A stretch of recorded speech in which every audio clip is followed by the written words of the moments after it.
If we play in a world where we can understand that there are light aspects to life, kind of like consciousness, radiance, kind of like those like thoughts and ideas that live in this more etheric space. And then there's the dark, the center of the womb.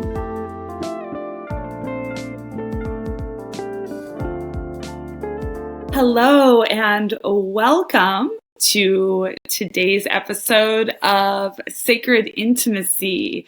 Today I have this wild, feral, sensual being. Her name is Reva Wilde, and she is an erotic embodiment practitioner, shamanic trauma healer, and radiant poet. And she is such a poet. Her Facebook posts are just always so vulnerable and beautiful and empowering. She has supported hundreds of clients and participants with her wild, intangible passion for reclaiming our genesis as beings of Eros and igniting them to fall in love with their bodies, power of choice, and deepest desires. Yummy, yummy, yum! And we are going to be talking today about evoking the dark feminine, integrating thousand-year shadows, and igniting radical erotic relationships.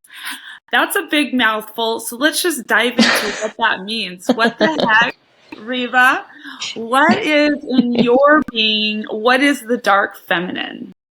Well, first off, I just want to thank you for having me in this conversation and inviting my poetess to come play with us and evoke and invite the dark feminine. If we play in a world where we can understand that there are light aspects to life, kind of like consciousness, radiance, kind of like those like thoughts and ideas that live in this more etheric space. And then there's the dark, the center of the womb, matter, like bodies, flesh, bone, blood. We can start to recognize and kind of play with, okay, so there's light, there's dark. There's also like sun, moon, that kind of dichotomy or polarity that we play with just in being in a world where there's a both and. We also get to play with masculine and feminine. And in this kind of like context, I'll offer that masculine is an understanding of the directive energy of the universe or of life. It can show up in all bodies, all beings, whether you identify as a man, a woman, between or beyond that story. It's the directive principle. It's the containing principle. It's the allowing of pieces to move or shape or form. Whereas the feminine is the sensing, the energetic, the feeling, the unknown. It is that kind of, you could say like the energy or the Shakti that gets then formed by the masculine. It's that chaotic, expressive, unknown wild of what it is to be alive. And where that then gets contained in our bodies, directed in different ways, is where the feminine and masculine aspects of life meet. Then we have the dark feminine, which is very much about the body, the primal, the hunger, the erotic of the feeling, sensing, and experiencing of what it is to be alive. Yes. I mean, when I hear that, what I'm feeling is like it's the opposite of the ladylike version of reality that we are supposed to be. And it's allowing ourselves to be that more wild, crazy, unhinged woman that we are, that's actually our power. Yeah. And one of the pieces that kind of ties into like the last 10,000 years or the thousands of years of trauma that I'm speaking to is that our whole social culture of human beings, except for maybe some like very remote tribes, have been very disconnected from the dark feminine, very disconnected from that like primal, hungry, erotic, very disconnected from that like chaotic unhingedness. We have for thousands of years like trapped especially women, with that energy that comes through women. We have like trapped and caged bodies, beings. We've trapped and caged food and the earth.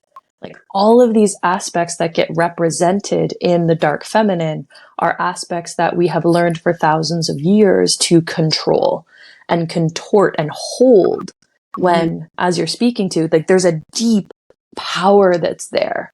And in the time that we're on in the planet right now, where we're having different systems starting to crumble, different people starting to see past the veneers of the story we've been given of how life is supposed to be, the pretty little boxes our life is supposed to fit in. Realizing that. Yeah. Mhm. Go ahead. I'm listening. Yeah, just realizing that those boxes were created by a distorted masculine culture for thousands of years, when we started being cut off from this more wild, primal, ecosystem-centric aliveness that the dark feminine really represents. And something that I love about you, and why I was like, I got to get this girl on sacred intimacy, is because you talk about it and own it in your places. Well, for one, your body. You know, you are not the typical body of the patriarchy and what we are supposed to be at this time in life, you know. And I just love that you come out and you just let your roles be there, and you talk about the pain that you've been in, and then talk about the way that you've been able to transform and have incredible relationships with people that I think you said one day, like, and they just get turned on when I walk in the room, because you're owning your power. And you have swapped what I'm hearing when I hear you say that. You have swapped the turn on for being the pretty, beautiful, perfect body to being your core essence. How did you do that? And what is the sort of trauma and shadow work that you've done to be able to get people excited and turned on by you as a soul inside of the body, the wild soul? I really appreciate that reflection. And yeah, a lot of it goes back into like, what is the work of reclaiming the dark feminine, the earthy feminine? When we go back to the art of 7,000 to 10,000 years ago in like Northern Africa, Eurasia, and even down deeper into Africa, the images of women that we had pre-conquest, before we had these cultures that were starting to kind of like rub up against each other and scarcity stories started emerging, when we were in deeper abundance and deep connection with the earth, when we were in our own particular tribal experiences, or you could say community experiences of like the sacred, what was most sacred was just like bodies that birthed babies. Like, how the fuck did that happen? Why did that this is amazing. Oh my gosh, you're birthing life. And that came with an understanding of like connecting with like big breasts, big bellies, big hips, big booties as being deeply revered as signs of fertility and life. And this sacredness of like babies, aliveness, my life, your life, we all come from woman. We all come from that voluptuous, overfilling, pregnant mother. Yes. So the work of that's our sexual, sensual aliveness. Yes. And it's like babies come from sex. Like our life comes from sex and from sexuality. So in being given the story when I was really little, that I was fat and ugly and would never get married, and meeting where that kind of suppression has happened in our world around our bodies, especially women's bodies, though differently for all gendered bodies. But this story of you are not valuable unless you fit this story. And through the reclamation of the dark feminine and the historical kind of like goddess cults and understanding of like where we have historically come from and what we have revered, like globally, historically, there's been this like recoherence and reconnection with, if I was born in a different time, I would be seen as beautiful. I would be seen as sacred. I would be understood for the magnificence that is alive in me. And my rolls and my squishiness and my thick thighs and my ass would be a part of that. Yes. Yes. And Yes, so, and just sending that message out to all women in the world that don't have that sort of body that's what makes you a powerful healer. Yeah. It's like, I learned that my body would be the barrier between myself and love. And something, as I've worked kind of before I came deeper into like shamanic, feminine embodiment, sacred sexuality teaching, is I was working with girls and women in kind of like eating disorder and body image clinics around Canada. And like I've worked with 5-year-old girls who are afraid to eat because they're telling me they're afraid to get fat and not be loved. The same story I experienced.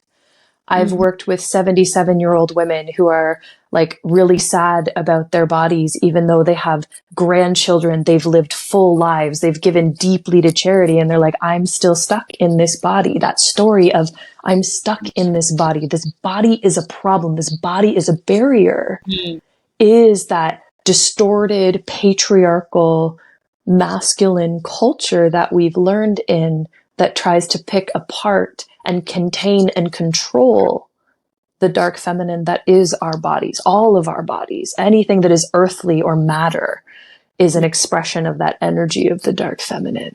Yes. And this is why I love, just in terms of you bringing up the 77-year-old woman, and that it's often actually women who can be like perfect and beautiful patriarchally in their youth that have the hardest time when they get older, because it's suddenly like, oh, they used to fit into that and now they've lost that. And when actually that time in your life at 77, here you are turning into the crone. That's where you're, as a queen, a crone and a queen. And that's when you are in your greatest power in many ways. And many women aren't reclaiming that in their older years. And a part of it is we've been taught to fear the older woman, the wise woman, for a very long time. Right. Yes.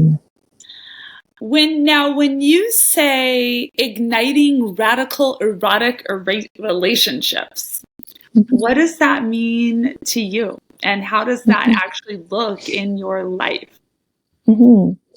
So part of it is kind of the mix of, where does falling in love with our bodies, recognizing the thousands of years of trauma stories that we've come from, and recognizing that they're still alive in our social cultures today. Like all of us are navigating either minor to major trauma stories around our sexuality, around relationship, whether we're afraid of being abandoned or we're afraid of being swallowed and smothered, whether we have experienced something abusive or we've simply experienced the tension of what is it to relate with other human beings when they also have tension and complexity.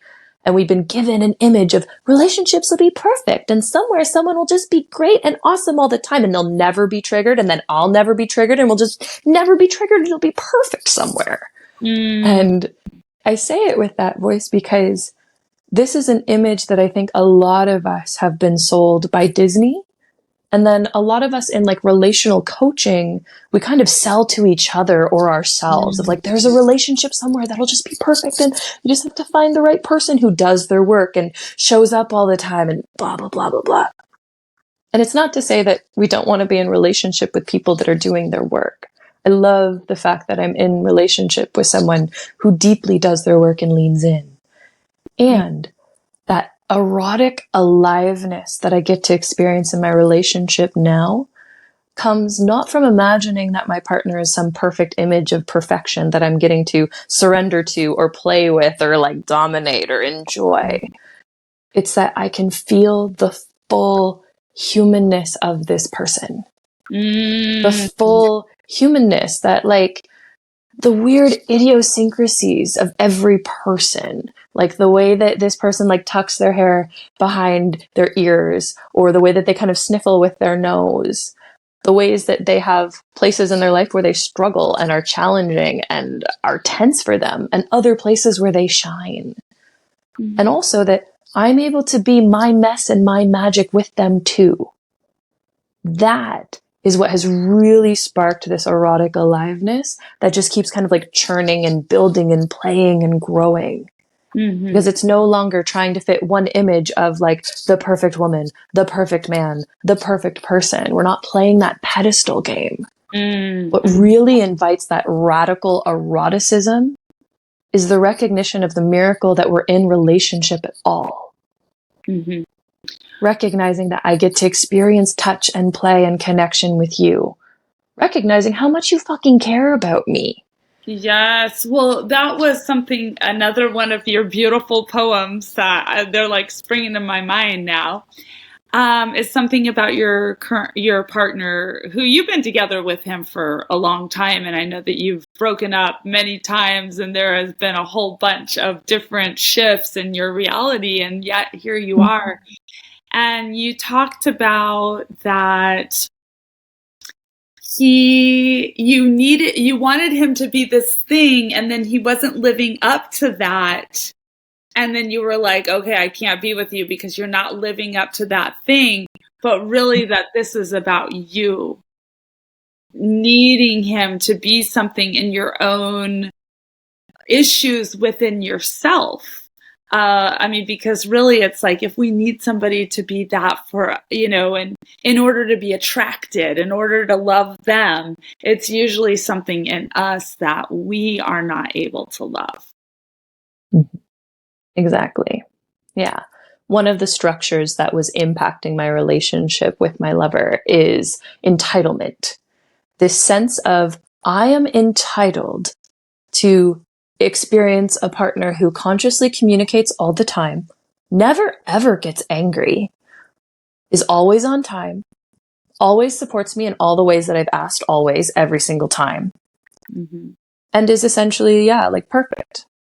They have to dress perfectly too. Oh yeah, they have to dress like to the nines anywhere we go, especially if they see me in public. Like I need to be seen by someone who looks good.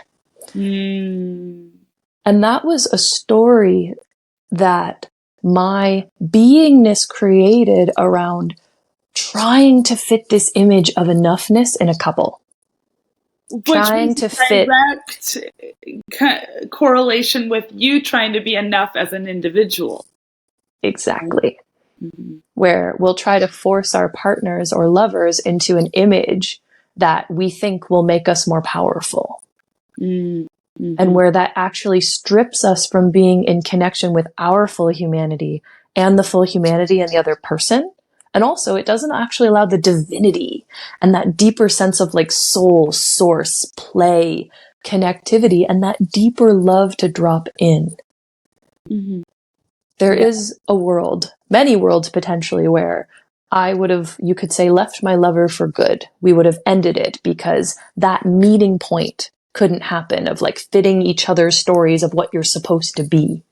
Yet, what happened in a really gorgeous meeting was we were able to soften and open and actually go through all of the painful moments where we chose to release the relationship, where we fought, where we had tension, where we had some of our deepest trauma patterns come up with each other, and really look at those moments where there was pain and neither of us wanted that to happen for each other.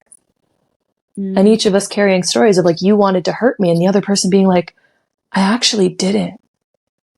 And being able to take in that difference, not as a, you're gaslighting me, you did want to hurt me, I know. But as a like, wow, we remember these experiences really differently because of our own pain stories. Right. And what it was to reconnect and recohere around these experiences and realize like, I was trying to love me and trying to love you so hard this entire time. And that got lost in translation over and over and over again. And it hurt for both of us. And I fucking love you. No, that is just so beautiful. Yes. And so again, let's go back to the word, because I want to use your own language of how this correlates to what you're talking about. Igniting radical erotic relationships.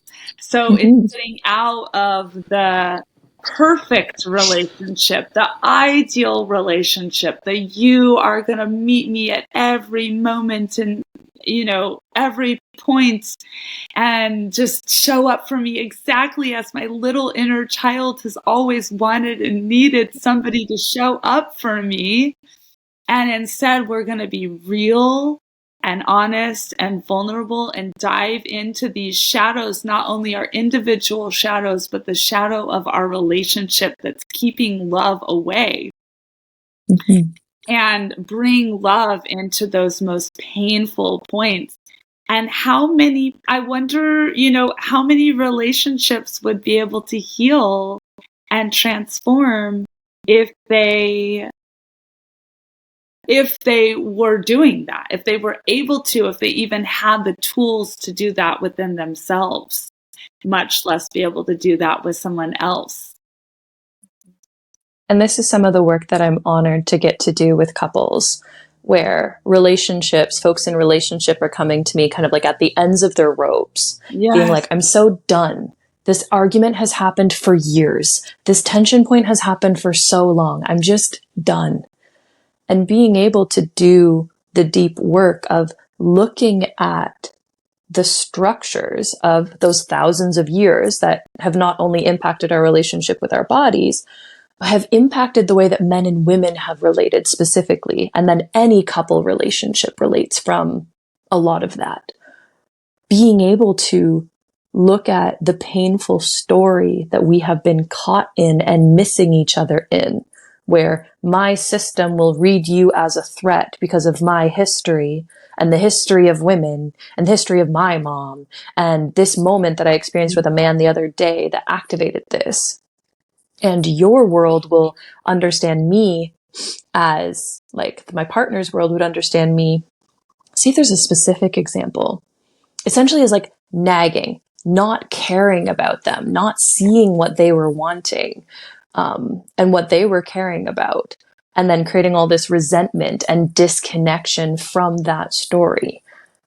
And it can be many different stories that can just hook in to keep us distant from each other, being like, I need to protect myself. I think there's going to be pain here. There's going to be a disconnect. So I need to disconnect first.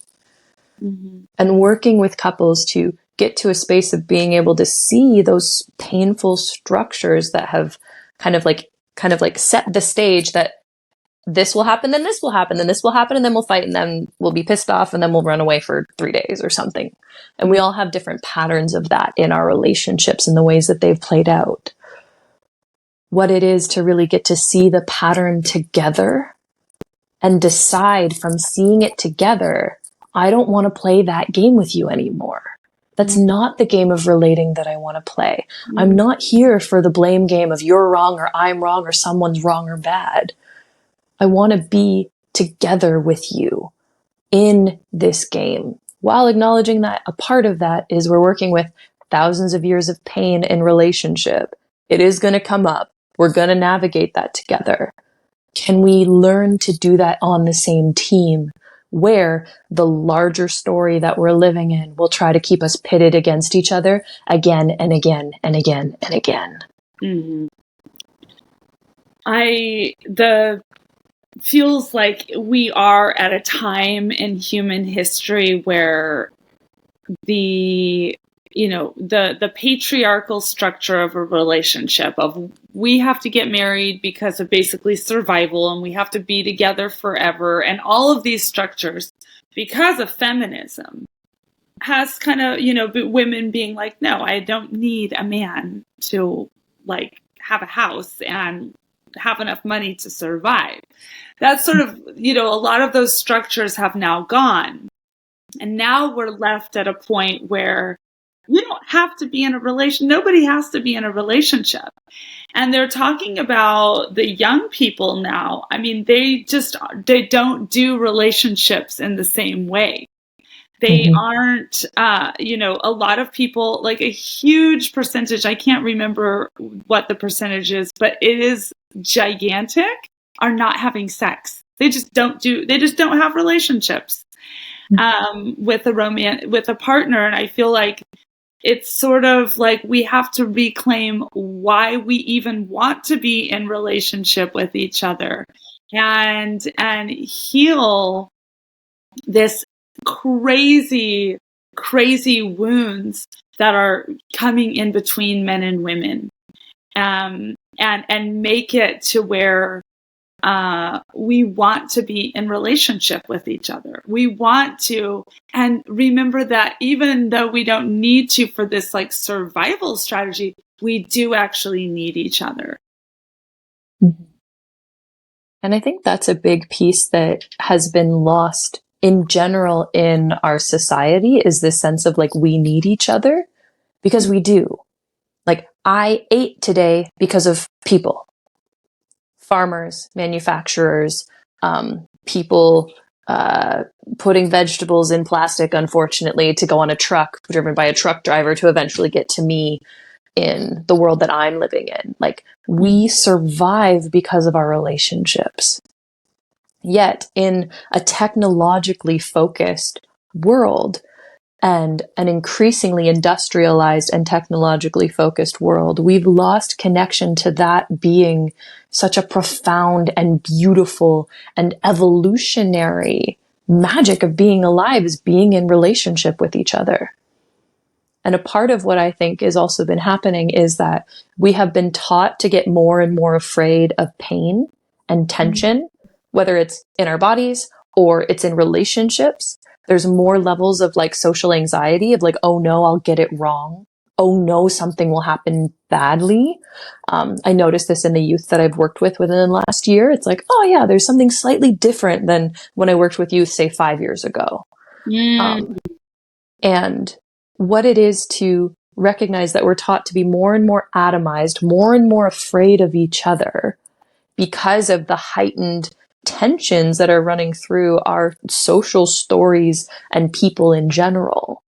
And it takes courage to choose that relating with each other is important to us, whether it's on a community level, whether it's on a know your neighbor level, or it's on a I want to experience deep, rich partnership with someone or multiple relationships with someone. There's a recognition of what it really takes to keep going deeper into the layers of it's complex and challenging to be in relationship with each other in a world, especially this field, where we're trying to be like, it's easy. You can do it in 30 days. You can have better sex in 7 minutes. Like all of these kinds of things.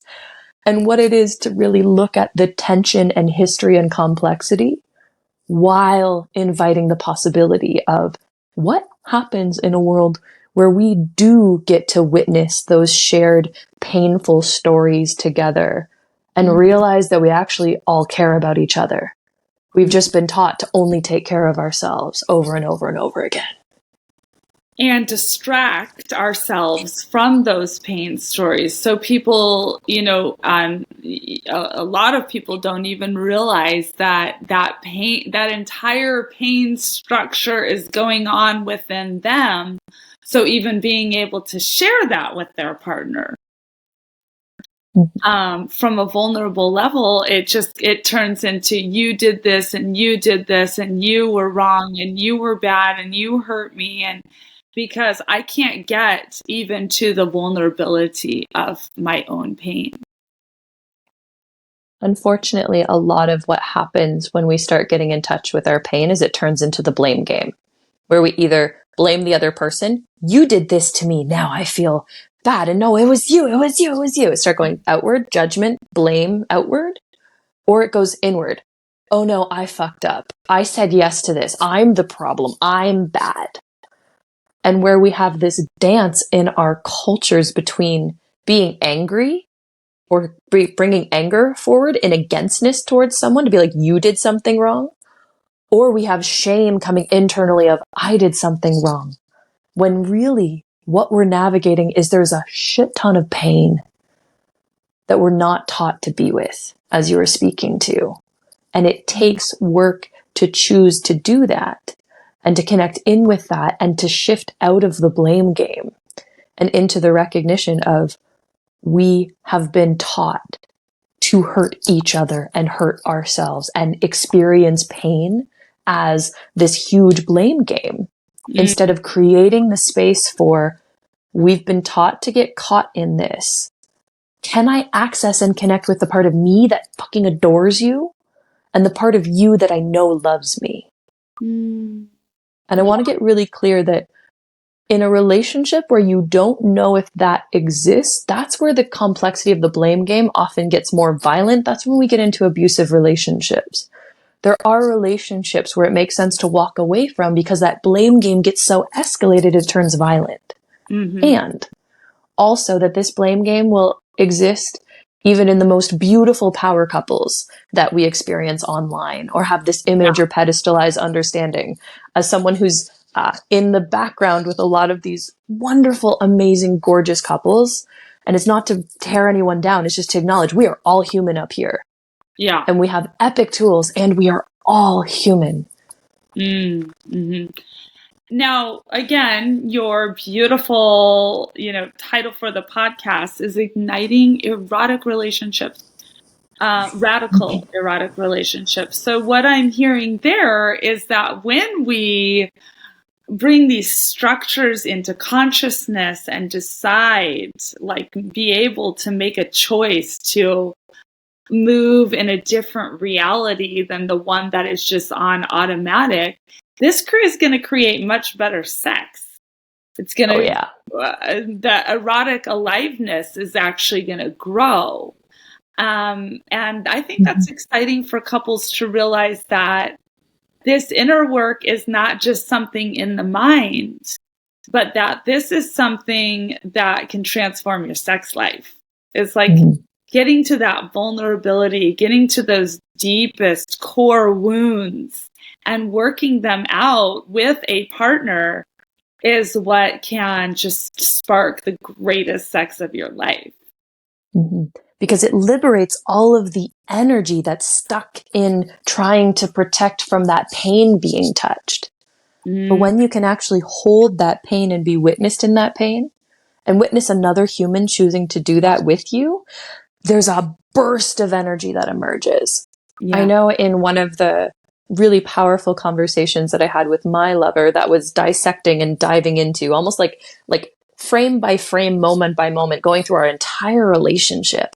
When we got to the end, there was so much energy moving through my body and liberated from all of these ideas and stories of you don't love me, I won't be loved, I'll always be hurt. All of those kinds of stories that we've learned to carry from our social culture and then experience in our relationships. Clearing that and being able to hold that and touch that with someone who wasn't judging me, wasn't feeling judged, and we're just really being able to lean in together and look at what had happened from the same side, on the same team. It erupted into I think that was one of our record times for erotic connection. We had a ridiculously long conversation. It might have been 4 to 6 hours. And then we had 6 hours of marathon erotic connection that was mind blowing. And in part because this work that we can do on this mental level can go deeper into our embodiment of how does it feel to be in this body when I actually can anchor a deeper sense of safety, when I can ask for what I'm needing, when I can just be leaned in with there's pain here and there's tension here that may happen again and has happened. And I love you.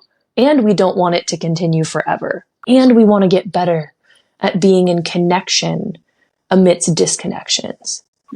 Like the sparks that were flying off of our bodies. It's wild.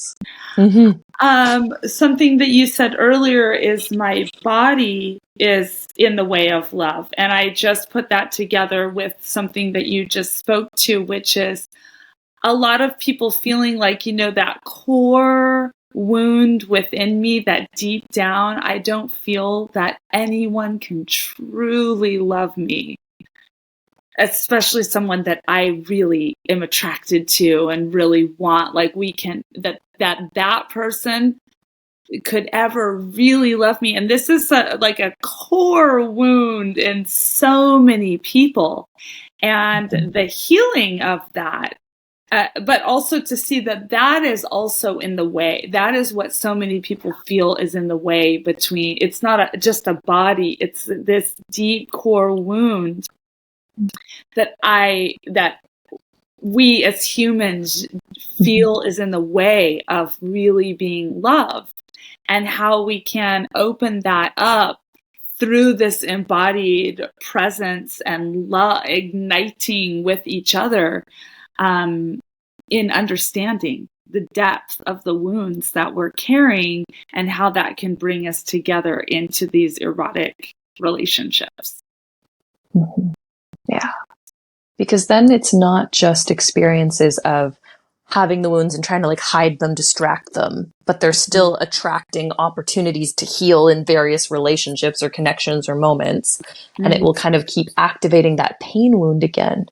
We actually get this very powerful experience of dropping into our deep adult self, like that inner parent. Mm-hmm. And even if you kind of like take higher self, I also like the term deepest self, like the deepest self in the universe that holds all of those pieces. Yeah. That's able to go in and hold that core wound that we've all been given as humanity of, I will not be enough for love. Mm-hmm. I will not be enough for love. Mm. And being able to hold that and open that and be like, this is the fear I have been taught to have as a human being. Mm. The person who I'm wanting to open up into love and connection with also holds that fear, whether they're wanting to acknowledge it right now or not. And what happens when I can hold that and really hold it and then choose to open the door of my heart to something different being possible without trying to shove away that fear, without trying to say it's wrong or stupid, without trying to affirm it away or sex magic it away, being like, this is a core wound that we've learned for thousands of years. Can I actually hold it and be with it and touch that pain and open to the different possibility field?